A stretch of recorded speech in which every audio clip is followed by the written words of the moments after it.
Hi friends, ಇವತ್ತು ನಾನು ನಿಮಗೆ ತುಂಬ ಸುಲಭವಾಗಿ ಓಟ್ಸ್ನಿಂದ ಯಾವ ರೀತಿ ಅದೊಂದು ಬ್ರೇಕ್ಫಾಸ್ಟ್ ಮಾಡ್ಕೊಳ್ಬೋದು ಅಂತ ತೋರಿಸ್ಕೊಡ್ತಾ ಇದ್ದೀನಿ. ತುಂಬ ಹೆಲ್ದಿ ಬ್ರೇಕ್ಫಾಸ್ಟ್ ಇದೆ ಇದು. ಬನ್ನಿ ಇದನ್ನು ಹೇಗೆ ಮಾಡೋದು ಅಂತ ನೋಡೋಣ. ನೀವೇನಾದರೂ ನಮ್ಮ ಚಾನಲ್ಗೆ ಫಸ್ಟ್ ಆಗಿದ್ದರೆ ಅಂದರೆ ಹೊಸಬರಾಗಿದ್ದರೆ ಪ್ಲೀಸ್ ಲೈಕ್, ಶೇರ್, ಸಬ್ಸ್ಕ್ರೈಬ್ ಮಾಡೋದನ್ನು ಮರಿಬೇಡಿ. ನಾನು ಹಾಕೋ ವಿಡಿಯೋ ಎಲ್ಲ ಬೇಗನೆ ಸಿಗುತ್ತೆ ನೀವು ಸಬ್ಸ್ಕ್ರೈಬ್ ಮಾಡ್ಕೊಳ್ಳೋದ್ರಿಂದ. ಬನ್ನಿ ಹೇಗೆ ಮಾಡೋದು ನೋಡೋಣ. ಫಸ್ಟಿಗೆ ಇಲ್ಲಿ 1 ಕಪ್ ಅಷ್ಟು ನಾನು ಓಟ್ಸನ್ನ ಹಾಕ್ಕೊಳ್ತಾ ಇದ್ದೀನಿ. ಈಗ ಇಲ್ಲಿ ನಾನು ಓಟ್ಸ್ಗೆ ನೀರು ಹಾಕ್ಕೊಂಡು ಒಂದು 2-3 ನೀರಲ್ಲಿ ತೊಳ್ಕೊಳ್ತೀನಿ. ತೊಳ್ಕೊಳ್ಳೋದ್ರಿಂದ ಮೇಲ್ಗಡೆ ನೀರಲ್ಲಿ ಈ ಕಸ ಎಲ್ಲ ಇದ್ದರೆ ಮೇಲ್ಗಡೆ ತೇಲುತ್ತೆ.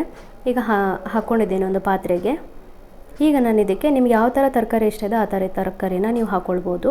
ನಾನಿಲ್ಲಿ ಕ್ಯಾಬೇಜ್ ಹಾಕ್ಕೊಳ್ತಾ ಇದ್ದೀನಿ, ಬೀನ್ಸ್ ಹಾಕ್ಕೊಳ್ತಾ ಇದ್ದೀನಿ, ಟೊಮೆಟೊ, ನೀರುಳ್ಳಿನ ಹಾಕ್ಕೊಳ್ತಾ ಇದ್ದೀನಿ. ಇಲ್ಲ ನಿಮ್ಗೆ ಅದೆಲ್ಲ ಇಷ್ಟ ಇಲ್ಲ ಅಂದರೆ ಮಶ್ರೂಮ್ ಕೂಡ ಹಾಕ್ಕೊಳ್ಬೋದು.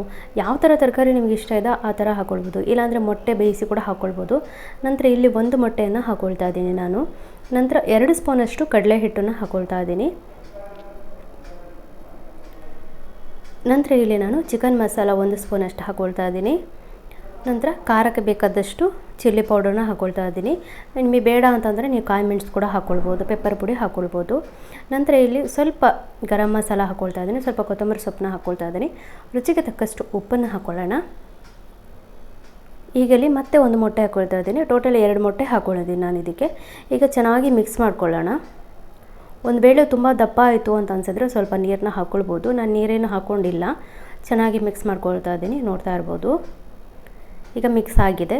ತವ ನಾನು ಆವಾಗಲೇ ಬಿಸಿ ಮಾಡಲಿಕ್ಕೆ ಇಟ್ಟಿದ್ದೆ, ಎಣ್ಣೆ ಕೂಡ ಹಾಕಿದ್ದೆ. ಎಣ್ಣೆ ಇಲ್ಲಾಂದರೆ ತುಪ್ಪ, ಬಟರ್ ಯಾವ್ದು ಕೂಡ ಹಾಕ್ಕೊಳ್ಬೋದು. ನಾನು ಇದನ್ನು ಒಮ್ಮೆನೇ ಹಾಕ್ಕೊಳ್ತಾ ಇದ್ದೀನಿ. ಇಲ್ಲ ನೀವು ಎರಡು ಸರಿ ಮಾಡ್ಕೊಳ್ಬೋದು, ಅಂದರೆ 2 ದೋಸೆ ಆಗಿ ಕೂಡ ಮಾಡ್ಕೊಳ್ಬೋದು. ನಾನು ಒಂದನ್ನೇ ದಪ್ಪವಾಗಿ ಹಾಕ್ಕೊಂಡಿದ್ದೀನಿ.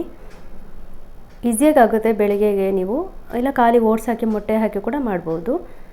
ಈಗ ನಾವು ಇದನ್ನು ಮುಚ್ಚಿಬಿಟ್ಟು ಬೇಯಿಸ್ಕೊಳ್ಳೋಣ. ಅಂದರೆ ಲೋ ಫ್ಲೇಮಲ್ಲಿಟ್ಟು ಇದನ್ನು ಬೇಯಿಸ್ಕೊಳ್ಬೇಕಾಗುತ್ತೆ. ಯಾಕೆಂದರೆ ನಾವು ದಪ್ಪ ಹಾಕಿರ್ತೀವಲ್ಲ, ಹಾಗಾಗಿ ಮತ್ತು ಎಂಥ ಕಟ್ಟಾಗೋದಿಲ್ಲ. ಯಾಕೆಂದರೆ ನಾವು ಕಟ್ಲೆಟ್ ಹಾಕಿರೋದ್ರಿಂದ ಒಳ್ಳೆ ಕ್ರಿಸ್ಪಿಯಾಗಿ ಬರುತ್ತೆ. ಇದನ್ನು ನೀವು ನೋಡ್ತಾ ಇರ್ಬೋದು ಹಂಚೆಲ್ಲ ಎಷ್ಟು ಚೆನ್ನಾಗಿ ಹೇಳ್ತಾ ಇದೆ ಅಂತ.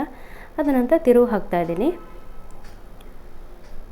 ಈಗ ನಿಮಗೆ ಯಾವ ರೀತಿ ಕಟ್ಟಬೇಕು ಆ ರೀತಿ ಕಟ್ಟನ್ನು ನೀವು ಮಾಡ್ಕೊಂಡ್ರೆ ಆಯಿತು. ನೋಡಿದ್ರಲ್ಲ ಎಷ್ಟು ಒಳ್ಳೆಯ ರೆಸಿಪಿ. ಇವತ್ತಿನ ಈ ವಿಡಿಯೋ